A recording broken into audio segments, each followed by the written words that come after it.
Roma domina las tierras y también los mares. Su armada es una de las más poderosas que jamás han existido. Sus ciudadanos viajan con libertad y seguridad por los mares y ríos del imperio.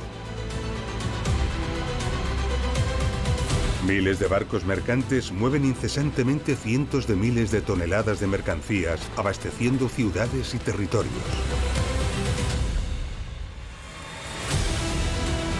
Los ingenieros romanos reciben instrucciones de diseñar y levantar cientos de puertos.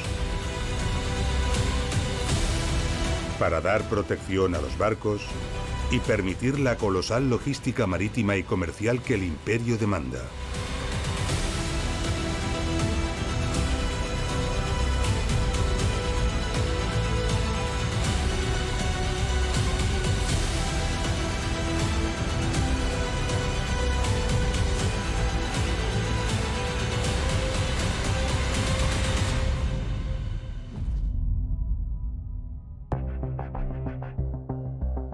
Cuando hablamos del dominio de los mares en la antigüedad, pronto pensamos en fenicios, griegos o cartagineses. Civilizaciones que se ganaron muy merecidamente esta reputación, pero no solemos pensar en la civilización romana. Cuando hablamos de la grandeza de Roma, nuestra mente visualiza rápidamente las numerosas y esplendorosas ciudades que plagaban todo el imperio. Las grandes obras de la ciudad eterna, los impresionantes acueductos o la colosal red de carreteras que cubría todo el territorio romano. Todo ello ha eclipsado siempre el poder naval de Roma. Lamentablemente, hay muy pocas referencias escritas y gráficas que hayan logrado llegar hasta nuestros días sobre la ingeniería de los puertos romanos.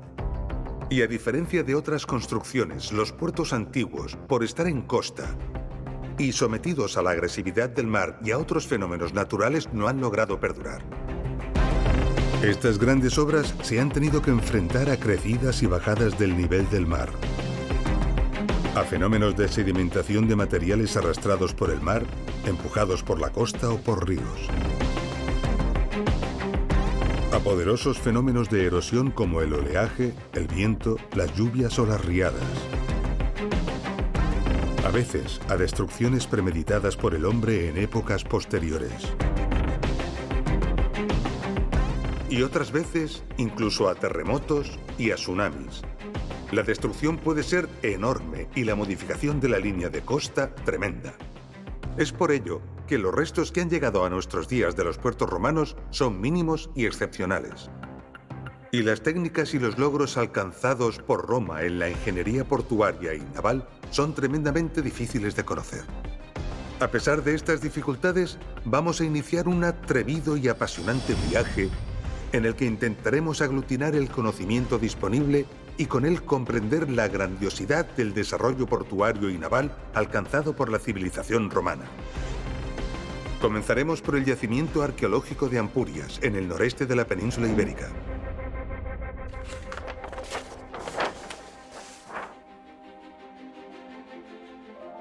Los griegos, que eran una gran potencia marítima, buscaron tierras, recursos y comercio fuera de Grecia y fundaron colonias en todo el Mediterráneo. Una de estas colonias fue la ciudad de Emporión. Emporión fue emplazada aquí para aprovechar la bahía del lugar, que ofrecía un buen fondeadero natural y facilitaba la construcción de un puerto. Emporión era aliada de Roma y las legiones romanas desembarcaron aquí en el 218 a.C. durante las contiendas con los cartagineses. Los romanos levantaron un campamento militar junto a ella que pronto se convirtió en una ciudad. La ciudad griega y la ciudad romana dieron lugar a una ciudad única, Emporiae. Los restos de las ciudades griega y romana se distinguen y diferencian perfectamente, representando una atractiva visita al yacimiento. Desde el aire, la imagen es espectacular. Se puede apreciar la diferencia de tamaño de ambas ciudades.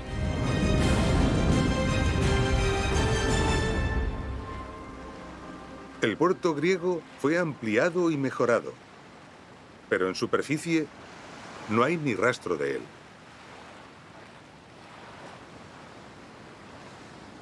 Como ya hemos comentado, por estar expuestos a la agresividad del mar y de los elementos, los puertos antiguos no han perdurado, por lo que localizar o disponer de vestigios de alguno de ellos en alguna parte del mundo es realmente extraordinario y valioso.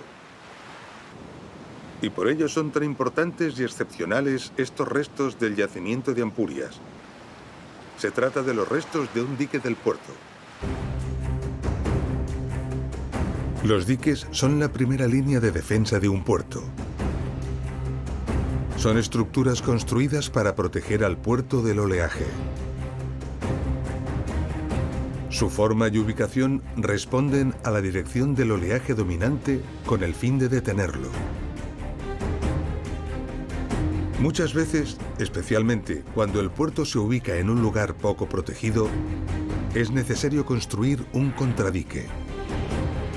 Un contradique es un dique más pequeño que el dique principal que sirve para mejorar la protección del puerto. Normalmente el contradique detiene el oleaje secundario que llega de una dirección distinta al oleaje principal. Ambos diques dejan un espacio llamado bocana. La bocana permite la entrada y salida de los barcos. La construcción de un dique, como rápidamente podemos imaginar, no es algo sencillo.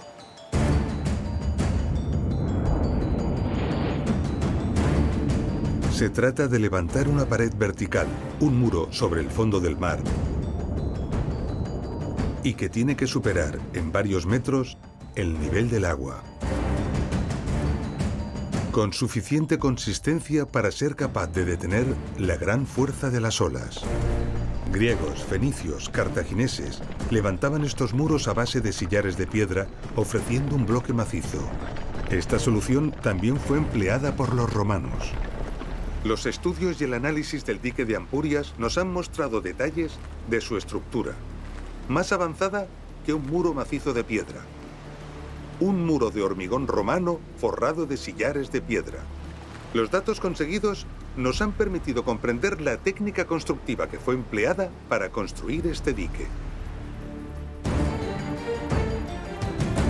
Se procedía a hacer cajones recinto de doble pared, una estructura portátil de tablas que se desplazaba con barcas hasta el límite de avance de la obra.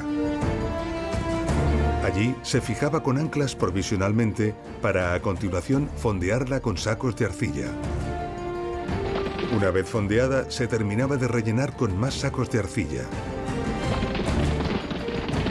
Después se sacaba el agua. Con el espacio de trabajo libre de agua, se procedía a nivelar el suelo de roca con hormigón, creando una losa. Sobre ella, una vez fraguado el hormigón, se levantaban las paredes de sillares, rellenando a la vez con hormigón. Finalizada esta obra, se podía dejar entrar el agua y retirar las ataguías. Repitiendo la misma acción, se conseguía dar continuidad al dique.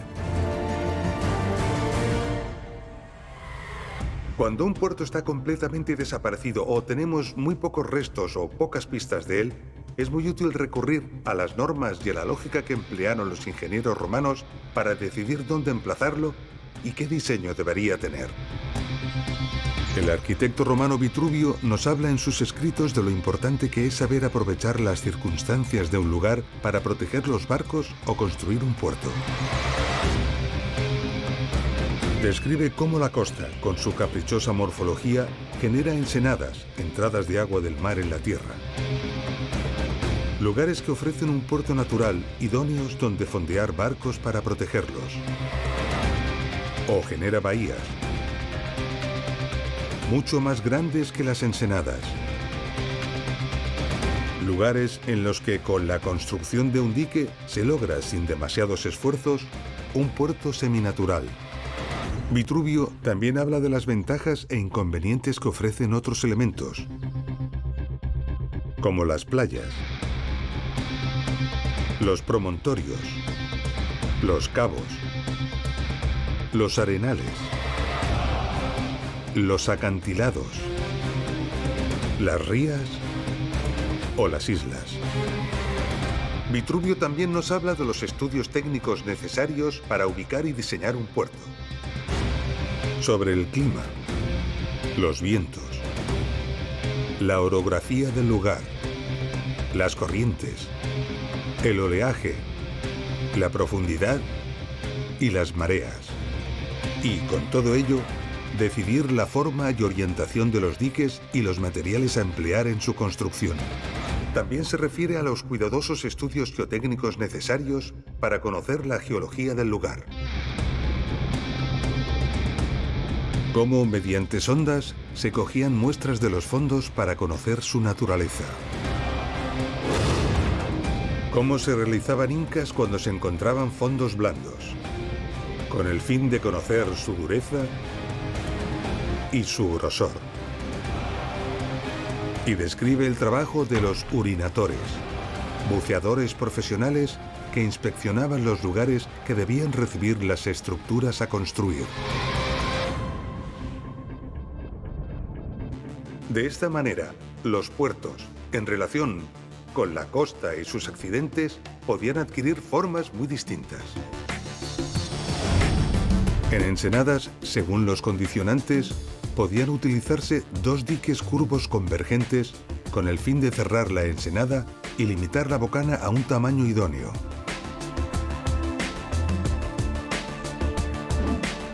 En ensenadas más grandes, ambos diques podían permitir un exento central ofreciendo dos bocanas. Ambas tipologías también podían aplicarse a un cabo. Y según las circunstancias también podía optarse en todos estos escenarios por diques rectos.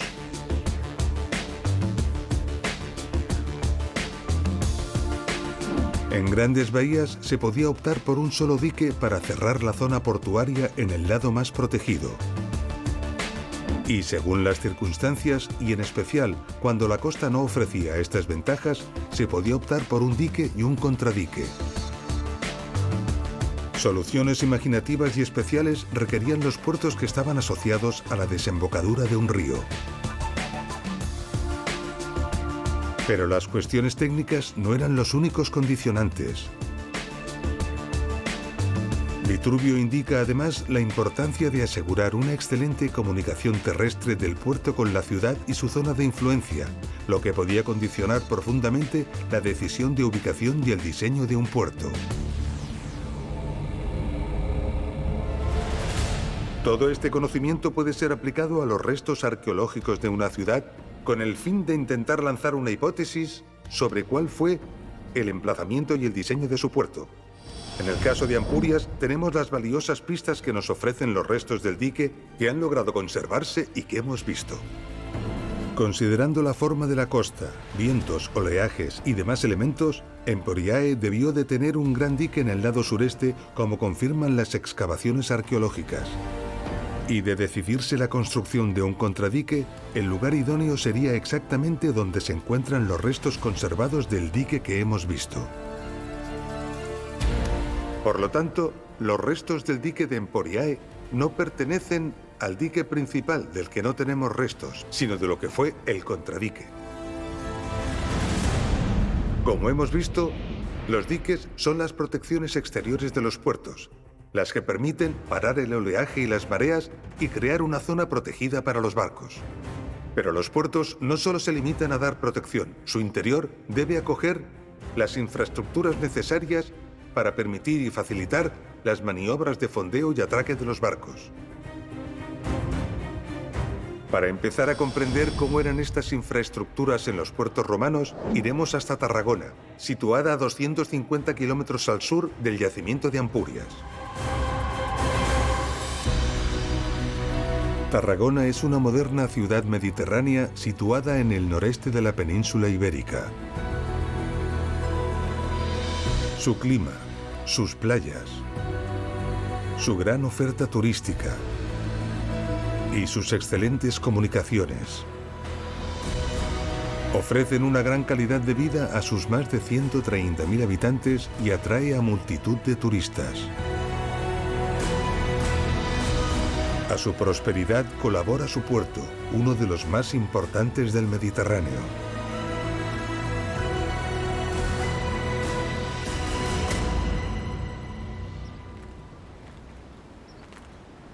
Tarragona es la heredera de Tarraco, una de las ciudades de Roma más importantes en Hispania.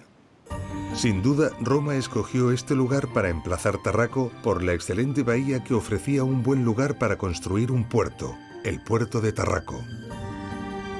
El actual puerto de Tarragona abarca una superficie de más de 3 millones de metros cuadrados. Sin duda, ocupa en mucho el espacio que ocupó el puerto de la antigua Tarraco.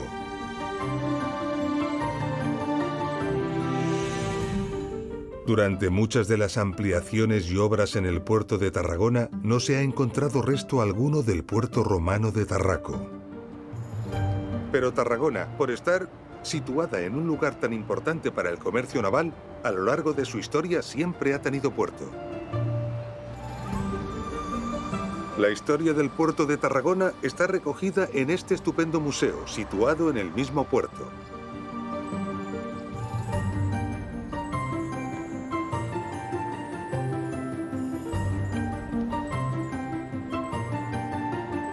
Existen dibujos del siglo XVI que nos indican cómo fue el puerto medieval de Tarragona.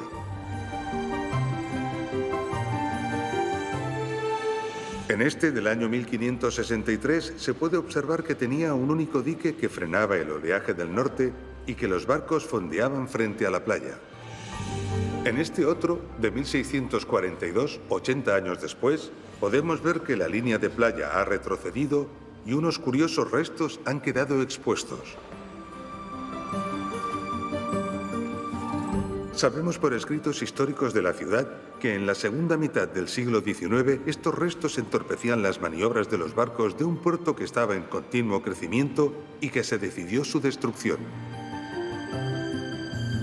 Buenaventura Hernández Sanahúja, un avispado arqueólogo tarraconense, los inspeccionó, apuntó a su origen romano y los describió antes de ser destruidos. Los datos disponibles no son concluyentes, pero algunos estudiosos han apuntado que podría tratarse de una estructura de unos 200 metros de longitud y 8 metros de ancho, formada por arcos que estarían suspendidos sobre pilas. De ser cierto, esta estructura no tiene aspecto de ser un dique. Con toda seguridad no se construyó para proteger, ya que los huecos que dejan las pilas y los arcos difícilmente pararían el oleaje. Claramente estaríamos hablando de un muelle. Los muelles son estructuras afianzadas en el fondo del lecho acuático que permite a las embarcaciones atracar con el fin de realizar las tareas de carga y descarga de mercancías y pasajeros. Dentro de un puerto, los muelles quedan protegidos por los diques. Construirlos de forma aligerada permitía emplear menos material y reducir los esfuerzos de construcción.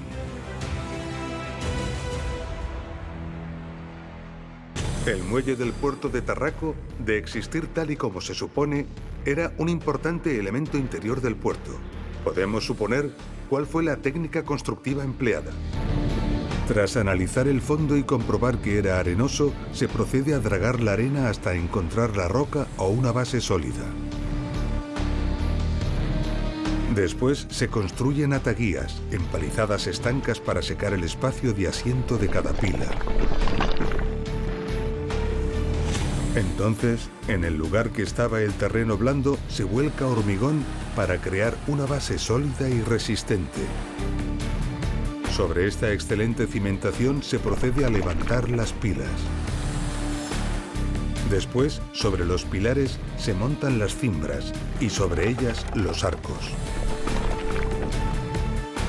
Una vez desmontadas las cimbras, se remata la superficie del muelle, se deja entrar el agua y se desmontan las ataguías.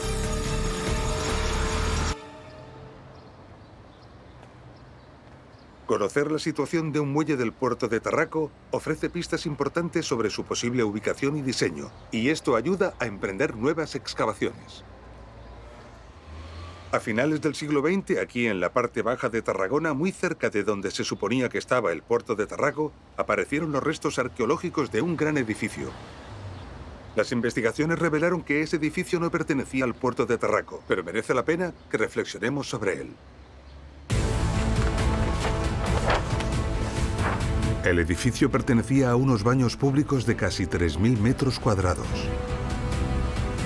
Los datos indican que las estancias se organizaban a partir de un eje sobre el cual habría una natatio o piscina al aire libre,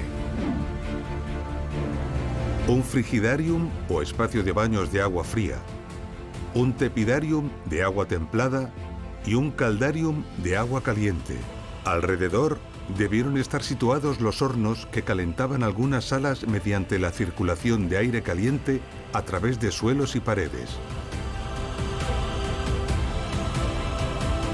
También los vestuarios, las letrinas, otras piscinas y seguramente una basílica termal y otras estancias dedicadas a la higiene y la actividad física.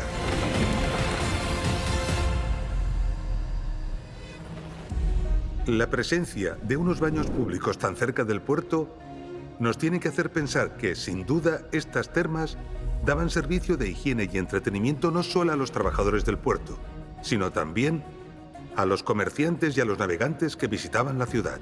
Los datos que disponemos del puerto de Tarraco no nos permiten saber con precisión cómo era, pero sí proponer algunas hipótesis. Sin duda, fue un modelo de puerto que aprovechaba la bahía.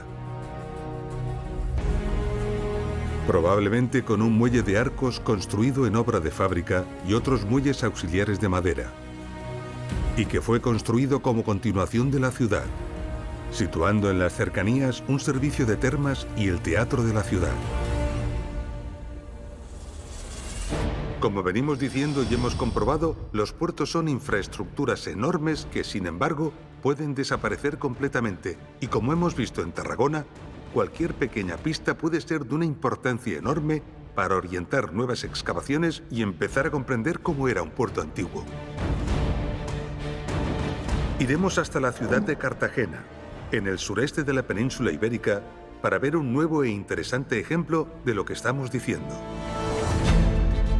Cartagena es una moderna y próspera ciudad del sureste de España. Un benigno clima mediterráneo y una potente economía sostienen y otorgan una gran calidad de vida a unos 220.000 habitantes. Un riquísimo patrimonio histórico, una variada oferta cultural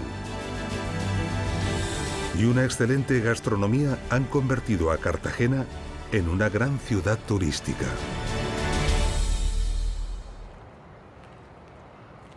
Cuando los cartagineses llegaron al sureste de la península ibérica, buscaron dónde fundar una importante ciudad. Un requerimiento fundamental para esta ciudad es que tuviera un gran puerto. La búsqueda de un lugar idóneo en la costa terminó inmediatamente cuando los exploradores cartagineses localizaron una ensenada natural impresionante y única. Se trataba de una gran entrada del mar en la costa que se ampliaba enormemente en su interior y que estaba salpicada de colinas naturales estratégicas. La ensenada era un puerto natural excepcional. Cartago construyó un puerto en su interior y una ciudad a la que llamó Carhadash. El general romano Escipión el Africano toma Carhadash en el año 209 a.C. y rebautiza la ciudad con el nombre de Cartago Nova. Roma ampliará e impulsará el puerto de Cartago Nova, convirtiendo la ciudad en una de las más importantes del imperio. Ni Cartago ni Roma precisaron construir diques para proteger a los barcos y la actividad portuaria. La ensenada era un puerto natural en toda regla que ofrecía unas ventajas únicas y excepcionales. Eso ha seguido siendo así durante toda la historia de la ciudad y lo sigue siendo hoy. Gracias a él, la moderna Cartagena es una ciudad con una gran fuerza industrial. Tiene una relevante industria química. Concentra y mueve la intensa agricultura de su región. Acoge a importantes empresas dedicadas a la construcción naval. Y sigue siendo una base naval militar de primer orden. Tanta actividad portuaria durante tantos siglos borró del mapa cualquier pista sobre cómo fueron las instalaciones interiores del puerto de Cartagonova. Pero en 2016, durante las obras de construcción de un edificio, en esta calle aparecieron unos importantes restos arqueológicos. Las ruinas actuales nos permiten imaginar una estructura de unos 24 metros de longitud, conformada por dos grandes muros de sillares con un refuerzo de mampostería. Muros transversales hacían las funciones de sujeción y arriostramiento de toda la estructura atravesada por una cloaca. Tierra y gravas compactadas rellenaban los sectores. Y losas de piedra servirían de pavimento. Las investigaciones mostraron que los restos pertenecían a un muelle del puerto romano de Cartagonova. En los muros interiores que daban resistencia y sujeción al muelle, se encontró un detalle constructivo muy interesante: la presencia de troncos de madera insertados en la estructura de dichos muros. Esto nos indica que los fondos sobre los que se apoyó este dique eran fangosos y blandos.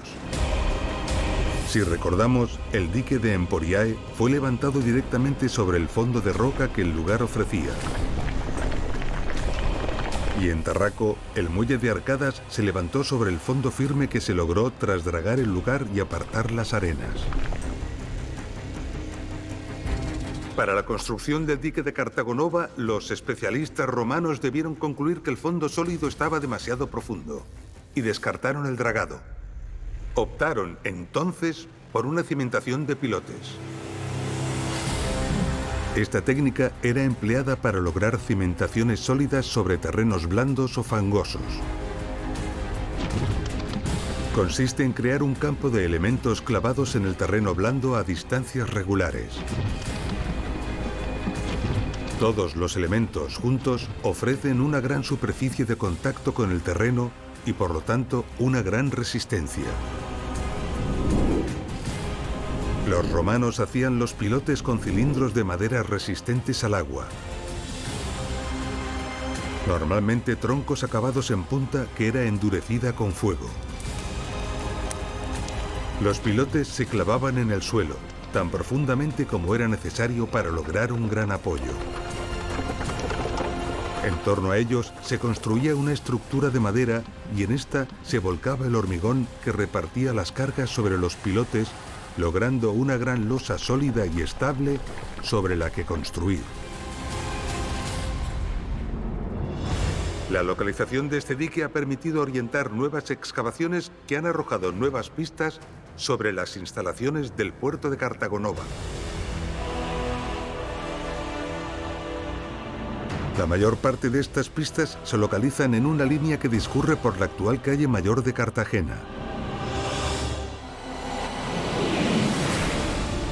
Los datos logrados hasta el momento apuntan a que el frente portuario, con sus correspondientes áreas de fondeo para las embarcaciones de mayor tonelaje, se localizaba al oeste de la ciudad y presentaba una fachada porticada, tras la cual se alzaba la muralla que delimitaba el perímetro urbano.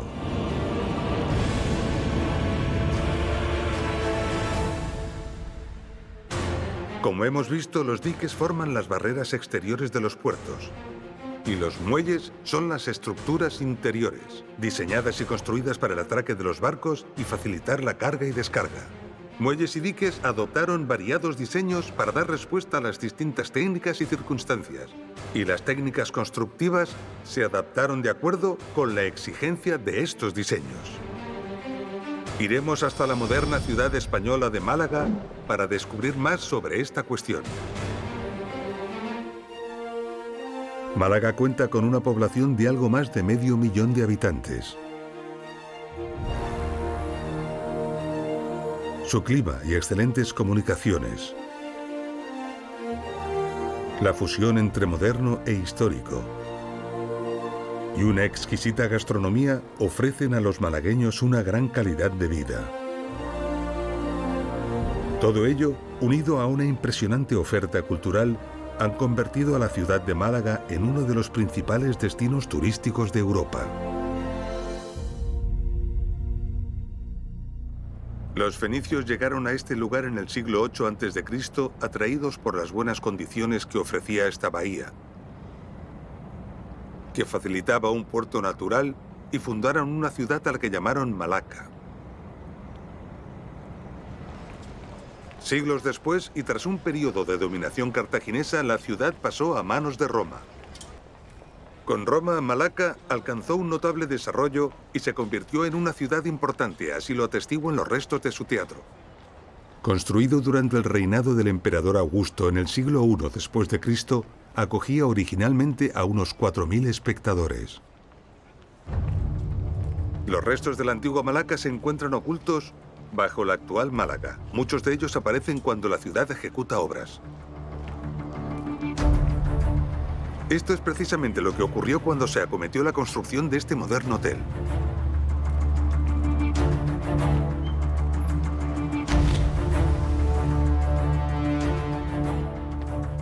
Al excavar para construir las cimentaciones del edificio aparecieron restos arqueológicos muy relevantes.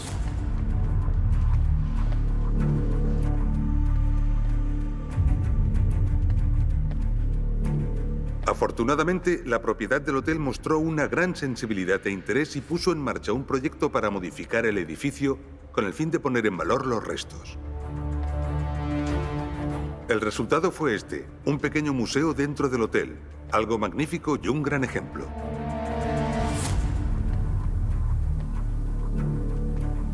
Parte de los restos encontrados fue una estructura de hormigón en masa de algo más de 2 metros de ancho.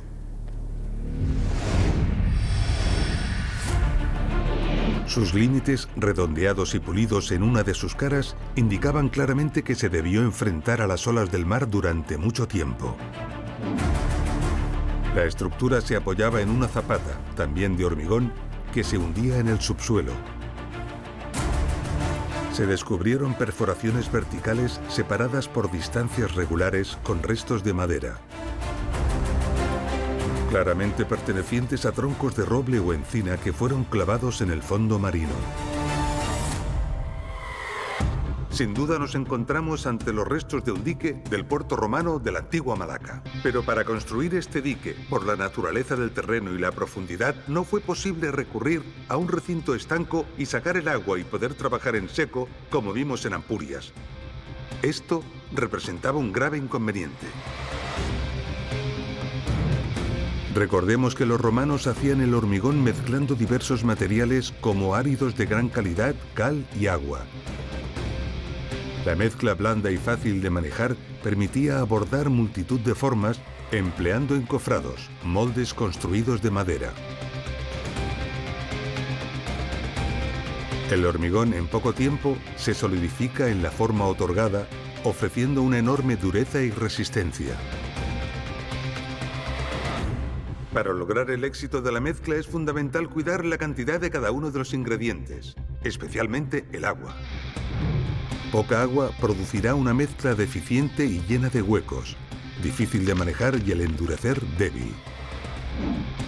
Demasiada agua provocará un mal fraguado y un hormigón poco resistente. Esto nos lleva inmediatamente a una reflexión. Si para preparar el hormigón hay que emplear una cantidad muy concreta de agua, no puede emplearse en obras que estén bajo el agua. ¿Cómo fue entonces posible construir el dique del puerto de Malaca? Los técnicos romanos descubrieron que, añadiendo puzolana, un tipo de ceniza volcánica, a la mezcla del hormigón, este era capaz de endurecer debajo del agua. A este hormigón, capaz de fraguar debajo del agua, se le conoce como hormigón hidráulico. Ahora, podemos comprender la técnica constructiva empleada en el dique del puerto de Malaca. Tras examinar el fondo marino, se determinaba la necesidad de emplear pilotes. Sobre el área pilotada y solidario con los pilotes, se construían encofrados de madera sobre los que se vertía hormigón hidráulico. La estructura de hormigón, una vez fraguada y completada, era enrasada con el mismo mortero dejando una superficie lisa. Las excavaciones en las obras del hotel pusieron también al descubierto una extensión de bloques pétreos de gran tamaño. Aparentemente dispuestos de forma caótica, pero que pronto se comprobó que constituían un talud en doble vertiente. Esta estructura realizada con grandes bloques de piedra es claramente una escollera. Una obra para crear una defensa contra el oleaje, en este caso para proteger un dique. Además de la escollera, aparecieron restos de una muralla portuaria en la ciudad. La imagen conjunta nos muestra un dique, denominado espaldón, que resguardaba la muralla y protegía las instalaciones interiores. Estamos hablando, pues, de aumentar la protección de la muralla portuaria con una escollera y un espaldón, aprovechando su cara interior para los trabajos de trasvase y venta de mercancías. Como hemos visto, la destrucción de poderosas estructuras portuarias, realizadas en piedra y en hormigón, ha sido enorme. Podemos imaginar entonces lo difícil que es que perduren otras estructuras menores, construidas con materiales menos sólidos. Iremos hasta Irún, en el norte de la península ibérica. Irún es una ciudad abierta que acoge a más de 60.000 habitantes. Por su situación fronteriza entre Francia y España, Irún es un punto clave del transporte ferroviario y de carretera, siendo un importante nudo comercial y logístico. Pero sus más de 2000 años de historia han dejado un importante legado arquitectónico, patrimonial y gastronómico. Y su bello y maravilloso entorno natural, enclavado en el estuario del río Bidasoa, están convirtiendo a Irún cada vez más en un relevante atractivo turístico. Cuando Roma llegó a este lugar, comprendió inmediatamente su enorme importancia estratégica. A la enorme riqueza minera de la zona se unía que era el lugar de salida del comercio de la ciudad de Pompaelo, la actual Pamplona. Pompaelo era un cruce importantísimo de caminos, lugar de tránsito desde las importantes ciudades de Caesarea Augusta y Tarraco y hacia el oeste, norte y centro de la península ibérica. Además, también era la salida natural por tierra hacia Aquitania, actual suroeste de la moderna Francia. Para dar salida al mar a Pompaelo, Roma debió de considerar estratégico disponer de un puerto en el estuario del Bidasoa y decidió la fundación de Oyaso y la construcción de su puerto.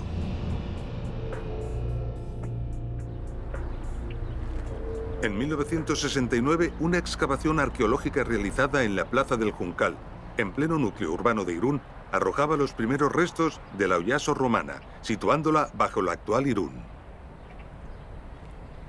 Y a principios de los 70, el Ayuntamiento de Irún estaba restaurando esta querida y apreciada ermita medieval situada cerca del casco viejo de la ciudad, la llamada Ermita de Santa Elena. Aprovechando la restauración, se procedió con una prospección arqueológica. Los datos permitieron descubrir mucho del pasado medieval de Santa Elena. La ermita actual es heredera de la del siglo XVI, que es una ampliación de la del XIV y nos permite remontarnos a la del siglo X. Los muros de las diferentes ermitas habían permitido conservar más de 100 urnas funerarias y 3 mausoleos pertenecientes a una necrópolis romana mucho mayor que las inundaciones y el tiempo habían destruido. Estamos hablando de un cementerio romano. Los romanos ubicaban las necrópolis al pie de las vías de acceso a la ciudad, cerca de ellas, por lo que rápidamente se sospechó que por Santa Elena, hace 2000 años, pasaba una importante calzada romana.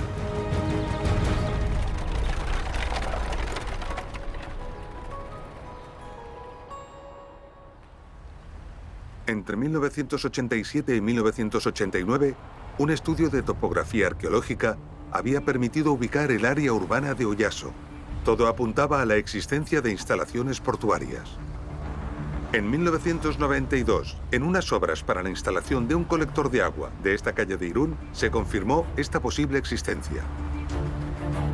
El hallazgo era extraordinario, no solo porque permitía situar con precisión el puerto de Oyaso, sino que además las circunstancias extraordinarias del terreno y los limos naturales habían permitido que los materiales orgánicos se conservaran. Semillas, objetos de cuero y otros tejidos y materiales de naturaleza orgánica de 2000 años de antigüedad que por su naturaleza muy difícilmente logran perdurar. Los datos ofrecidos por este tipo de materiales son valiosísimos, como la alimentación o el vestido de los ciudadanos romanos. Pero también habían perdurado maderas pertenecientes a estructuras del puerto de Oyaso. Los estudios delataron que esas estructuras eran parte de un varadero asociado a un muelle. Una instalación diseñada para que las embarcaciones, durante la pleamar, puedan ser amarradas, cargadas y descargadas. Y durante la bajamar, queden apoyadas sobre la estructura de madera. Al quedar en seco, pueden permanecer varadas sobre la quilla, facilitando las labores de reparación y mantenimiento. El descubrimiento llevó a la realización de diversas prospecciones que permitieron localizar embarcaderos, varaderos, muelles y almacenes, lo que permitió comenzar a comprender e imaginar cómo debió ser el puerto de Oyaso.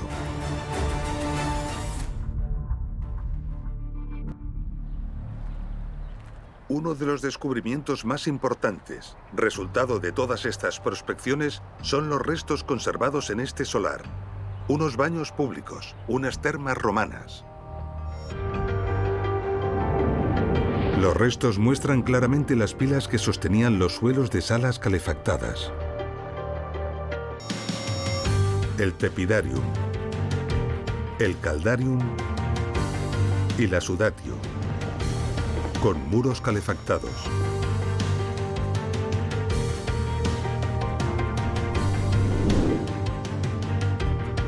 También una sala de ambiente frío que albergaba el apoditerium y el frigidarium, con una piscina anexa. Más salas con diferentes funciones completarían el ala oeste junto a una palestra destinada al ejercicio físico. Un complejo termal de más de 800 metros cuadrados integrados en un modo de vida plenamente urbano. Al igual que hemos visto en Tarraco, nuevamente unas termas aparecen muy cerca del puerto. Desconocemos cuántos baños públicos había en Oyaso, pero seguro que las termas descubiertas eran importantes para dar servicio a trabajadores del puerto y a viajeros que llegaban a él. Mucho queda por excavar y descubrir en Oyaso. Las investigaciones continúan. Pero lo descubierto hasta ahora apunta a una trama urbana que ocupaba más de 5 hectáreas. Con toda esta información, más la del puerto y la de Santa Elena, podemos imaginar cómo fue la antigua Oyaso, su puerto y su territorio. Tarraco, Malaca y Cartagonova eran ciudades importantes en dimensión y tráfico marítimo y disponían de grandes puertos. Puertos que, todos juntos, representaban una red de puertos importantes. Emporiae y Oyaso eran ciudades más humildes, y sus puertos también. Estos puertos representaban otra red de puertos menores, muy importantes para enhebrar el territorio y permitir el cabotaje. El cabotaje consiste en la navegación por la costa, realizando paradas cortas, viajando de puerto a puerto. Así, el número de puertos marítimos era enorme, lo que nos hace reflexionar inmediatamente sobre las inversiones y esfuerzos constructivos que fueron necesarios para hacerlos realidad. Pero todavía nos falta añadir a esta lista otro tipo de puertos que aún no hemos visto. Iremos hasta Zaragoza, la heredera de la Gran Caesarea Augusta. Zaragoza es una ciudad acogedora, dinámica y moderna, situada en el noreste de España. Zaragoza está dotada de excelentes infraestructuras y ofrece todo tipo de servicios a sus más de 750.000 habitantes. Su gran patrimonio histórico se une a una gran actividad cultural y una exquisita gastronomía para atraer cada año a numerosos visitantes. Como tantas ciudades modernas, Zaragoza existe porque los romanos decidieron fundar una ciudad en este emplazamiento, la Gran Caesarea Augusta. Roma consideró este lugar estratégico por ser un cruce de caminos importante y, sin duda, por estar situado a orillas del río Ebro, el río más importante y caudaloso del noreste de la península ibérica. La situación privilegiada de Caesarea Augusta fue valorada a lo largo de los tiempos y la ciudad perduró, tras la desaparición del imperio, hasta nuestros días.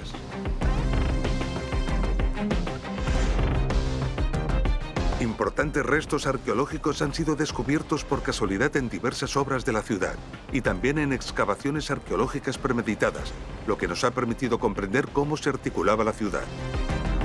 De esta manera se ha conseguido situar el foro, las murallas, el teatro y buena parte del entramado de calles, lo que nos ha permitido reconstruir la imagen general de la ciudad. En 1989 se iniciaron unas prospecciones en el lado nordeste del foro. Las excavaciones sacaron a la luz unos restos que fueron puestos en valor en este museo.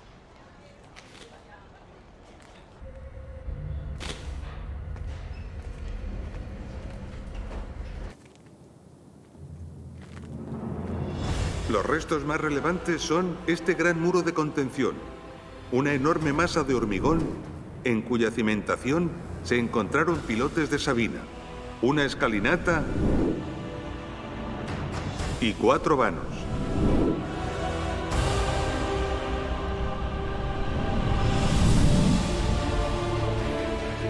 Los vanos pertenecían a una espectacular fachada de arquerías que daban al río.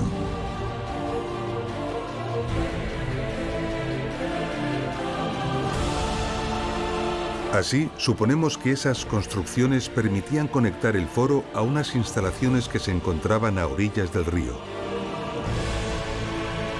Un puerto fluvial. El puerto fluvial de Caesarea Augusta. Y así podemos imaginar muelles a distintos niveles comunicados por una serie de rampas. Almacenes y oficinas completarían sus infraestructuras.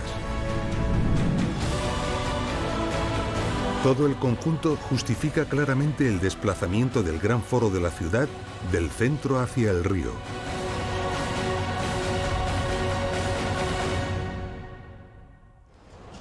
Y al igual que venimos viendo en Tarraco y Oyaso, los restos del mayor complejo termal de la ciudad aparecieron cerca del puerto, reforzando nuevamente la importancia de ofrecer estos servicios a trabajadores marinos y comerciantes.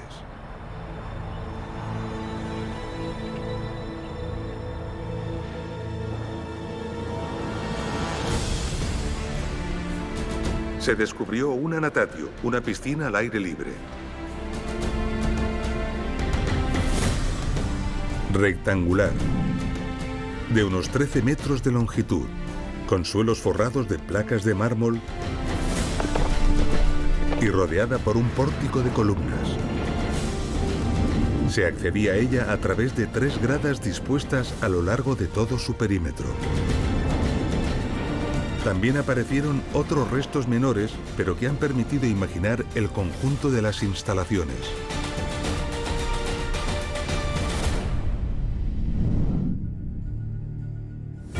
El puerto fluvial de Caesaraugusta permitió la entrada en la ciudad de variados productos comerciales y debió de tener un papel importante en el aprovechamiento del río Ebro para el transporte de las mercancías desde el interior hacia el mar Mediterráneo. Especialmente para el transporte de troncos de madera desde los bosques hacia los importantes astilleros de barcos que se encontraban en la ciudad romana de Dertosa. Hoy la actual ciudad de Tortosa, situada en el tramo final del río Ebro, cerca de su desembocadura. El aprovechamiento de los ríos caudalosos para el transporte de mercancías fue intenso en todo el imperio, lo que significó la construcción de numerosos puertos fluviales. Estos puertos fluviales deben añadirse al inmenso número de puertos marítimos, lo que nos da una idea de la dimensión y la enorme importancia del transporte naval en la economía del Imperio Romano.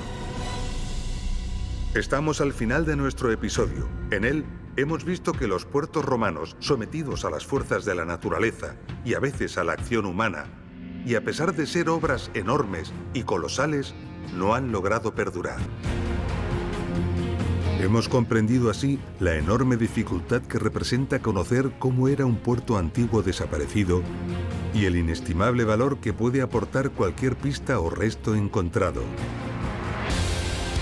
Hemos asistido a la ciencia de buscar, descubrir y analizar para obtener datos y con ellos abordar la reconstrucción de los puertos romanos y entender la ingeniería que los hizo posible.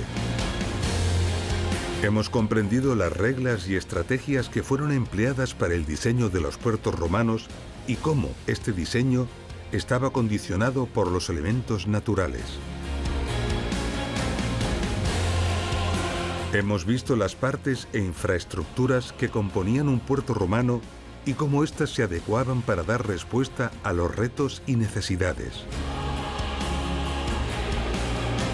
Hemos conocido algunas de las técnicas constructivas que fueron empleadas por los técnicos romanos en la construcción de sus puertos y cómo éstas daban respuesta con eficacia a los condicionantes de la obra.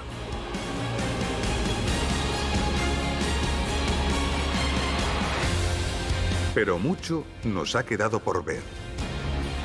De la ingeniería y técnicas constructivas empleadas.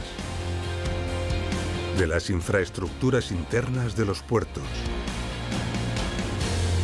De hallazgos sorprendentes, tanto terrestres como submarinos. De los ingeniosos barcos y embarcaciones romanas. Del complejo funcionamiento y relación logística entre los puertos y los territorios. Y de la colosal dimensión que algunas obras portuarias llegaron a alcanzar. Lo veremos en nuestro siguiente episodio. Nos vemos en Ingeniería Romana, Puertos 2.